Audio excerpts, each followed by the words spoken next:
Here's what to do when Google speech services are stuck downloading an English update because it's waiting for a network connection. Swipe down from the upper right-hand corner of the screen and then tap on that settings gear in the upper right-hand corner of the screen. Scroll down until you see apps and tap on that. Then scroll down, look for speech services by Google. I've got a lot of apps, so it's gonna be a lot of scrolling here. And there it is, speech services by Google. Then tap force stop at the bottom of the screen. This does what it says, is it forces that app to stop running. There could be a minor software issue that is preventing the download from happening. Tap on force stop. It's one of those rejected Star Wars abilities.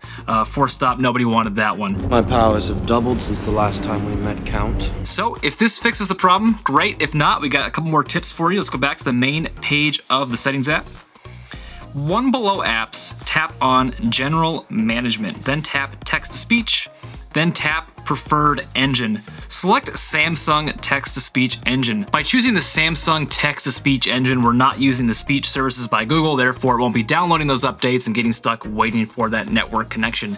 If this fixed a problem for you, please subscribe to this channel. We're trying to grow, trying to build it up. It would mean a lot if you just hit that subscribe button real quick. If you're still having the issue on your Android, let's go back to the main page of the settings app one more time.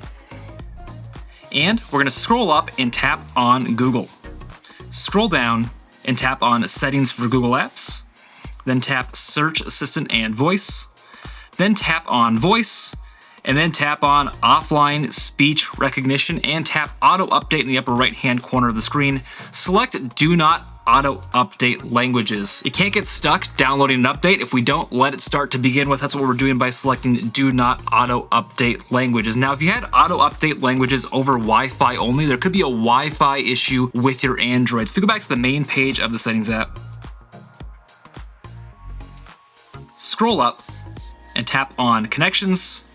Just turn off that switch next to Wi-Fi, wait a few seconds, turn the switch back on. That can sometimes fix a minor connectivity glitch that's preventing your Android from connecting to Wi-Fi. We also have a full article detailing how to fix the problem when your Android won't connect to Wi-Fi at all. I'll link to that in the description section of this video. But that's what to do when you got that stuck download in Google Speech Services. Thanks for watching. Please, please, please subscribe to this channel. We're trying to grow. It would really mean a lot if we had your support. And if this helped you fix your problem, please give this video a thumbs up.